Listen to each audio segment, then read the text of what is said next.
Who are you? Are you the name people call you by? Are you memories, emotions, work, or the image you build in the minds of others? Picture a moment of silence. You withdraw from every role, switch off all the noise, and only a single breath remains. Within that breath, is there still a you, in the way people usually think of you? Or is what we call I merely a collection of stories, scraps of memories, habits, and voices from the past, assembled and maintained each day by repeated thoughts and actions? If the Buddha and Carl Jung sat face to face, their exchange would not be an argument. It would be a quiet dialogue, where two great souls look at each other with curiosity and compassion. The Buddha might smile and speak of anatta, no self, that all phenomena are impermanent, that the five aggregates of being, form, sensation, perception, volition, consciousness, are constantly changing, and that clinging to them only breeds suffering. Jung, with his lens peering deep into the unconscious, might respond in a warm tone. The ego is the center of consciousness, but it is not isolated. Beneath it lie vast layers of the unconscious, personal and collective, holding archetypes, shadows, and desires we rarely dare to face. The Buddha would remind us, let go, otherwise you will forever be tossed by the waves. Jung would add, but letting go blindly leaves us adrift. We must understand, integrate the shadow, and befriend what we've rejected, so that the ego does not remain shallow and fragile. And there, between two seemingly different teachings, arises a subtle middle path, not destroying the ego as a goal, not clinging to it as the sole fortress, but seeing clearly its nature and its relationship to the whole system of the psyche. The ego, if we see it as a house, can be the roof, the walls, the door. It shelters us, gives us identity and boundaries to exist in society. But if we mistake the house for the whole world, we will fear loss, fear fading, and fight endlessly to preserve an image we've constructed. Anatta, in contrast, invites us to stand outside the house and look at it from afar, to see change, to see impermanence, and thus loosen our grasp. In daily life, this clash between the two poles never ceases. When someone criticizes us, the ego hurts. When success arrives, the ego rejoices. When loneliness strikes, the ego shrinks, asking if it has any worth. But if we apply both teachings, neither letting the ego dominate our life, nor denying everything that makes us who we are, we live differently. We stop searching for identity in titles, money, or recognition, but we also don't destroy ourselves with harsh doctrines. We learn to observe, to see emotions rise, to understand their roots, and to respond with compassion instead of reflex. And there is something very practical, recognizing the unconscious in Jung's view and recognizing no self in the Buddha's teaching are both acts of courage.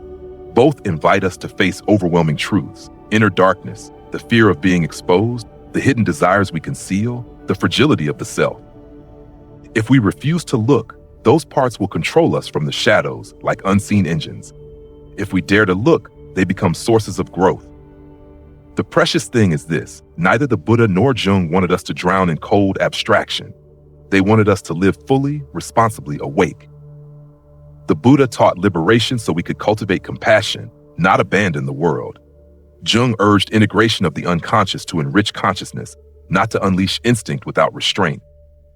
At their intersection, humanity finds a new freedom, not the freedom of indulgence, but the freedom of understanding and responsibility. So where to begin? First, stop. That is what both invite us to do. Stop to observe the breath, to observe thoughts, to observe emotions. When a feeling rises, don't rush into action. Ask, where does it come from? What does it say about my past? What does it want? When an ugly instinct appears, don't deny it. Look at it with curiosity and kindness. When an image of pride arises, don't let it cloud your vision. Remember, it is but a layer of personal history, not the whole of you. Life does not demand that you choose between ego or no self. It invites you into an art of living, to hold your place in society without being consumed by it, to integrate the hidden parts of the psyche while knowing when to let go of what no longer serves. When you do this, you discover a freedom not loud but profound. Freedom is not the absence of all bonds, but living within them with awareness, compassion, and understanding. And when night falls, when the world's noise recedes, place your hand on your heart and listen. There is a rhythm that needs no name. There is a silence inviting you. Be yourself. But remember that the self is only part of something greater. When you accept this, you do not lose, you return. The Buddha and no self. At the heart of the Buddha's teaching lies a radiant truth, anatta, no self. He taught that there is no eternal, unchanging I. This body shifts day by day, emotions come and go, thoughts arise and fade. Everything is in motion, everything is impermanent. Yet we often mistake the fleeting for the real self. We cling to name, form, memory, and role and believe that is me. But the tighter we hold, the greater our fear of loss. And from that fear, suffering is born. Seeing no self does not mean falling into nihilism, but being freed from illusion. It is when we stop identifying with masks, stop being chained by roles. No self opens a new kind of freedom, the freedom to live fully in the present moment, lighthearted, unbound by labels the world imposes. Carl Jung and the ego. Carl Jung, the master of depth psychology, viewed the problem through another lens. He did not deny the ego. On the contrary, Jung saw it as the center of consciousness, a small island rising above the vast ocean of the unconscious. Beneath that fragile layer of consciousness lies something far greater, the self.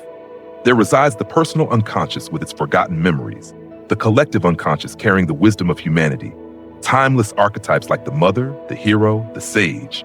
And there too lies the shadow, what we repress and deny, yet which quietly shapes our lives. For Jung, the path of growth is not erasing the ego, but expanding it, so it is no longer small or fearful. The ego must face its darkness, dialogue with the unconscious, accept what it once rejected. Gradually, it merges with the self, the whole of being. This is the journey of individuation, the path each person must walk to move beyond a limited ego defined by roles and images and become a full soul, vast as the universe itself. An imaginary dialogue, the Buddha and Carl Jung. In a timeless, silent space beyond East and West, two wise men meet. The Buddha sits in meditation, eyes gentle. Jung sits across, his gaze shining with the thirst to understand. The Buddha says, the ego to which people cling is but an illusion. When the body decays, when emotions change, what in it can still be called I? It is clinging to the self that binds humanity to endless suffering. Jung smiles. Indeed, the ego is not an eternal essence, yet I see it as a narrow doorway. If people reject it outright, they risk getting lost in the unconscious. But if they learn to open that door, they step into a vast world where the ego merges with the deeper self. The Buddha reflects. Liberation comes when one sees clearly there is no permanent self. In letting go, we are free, no longer chained by illusion. Jung replies, and I call that individuation. Not to preserve the ego, but to let it melt into something greater. Perhaps our words differ, but we point to the same truth, that humans must seek wholeness beyond the narrow identity they mistake as themselves. In that moment, both fall silent. And that silence, deeper than words, opens a doorway to truth. We do not live in forests like the Buddha, nor in Jung's psychoanalytic room. But each day we face the same ancient question, who am I? At work, we define ourselves by title. In family, by role. In the mirror, by image. And in failure, we collapse, thinking our whole being has crumbled. From the Buddha, we learn, do not identify with the fragile and impermanent. The ego is not all. Loosen the grip and suffering eases. From Jung, we learn, do not reject the darker parts of the soul. Beyond the small ego lies a larger self, full of creative potential, love, and even shadows that need understanding. And from their imagined dialogue, we draw a truth. Life is not about painting the ego brighter, nor erasing it completely. Life is about stepping beyond the narrowness of self into a greater wholeness, where we are free, complete, and luminous. And you, who do you think you are? A title, a role, a memory, or something deeper beyond the ego? Share your thoughts in the comments. Perhaps your reflections will spark a new dialogue between you and your own inner self. And if this video touched a part of your soul, don't forget to follow the channel so together with Trit Tum, we can continue exploring philosophies of life that help us understand ourselves, the world, and live more fully in each moment.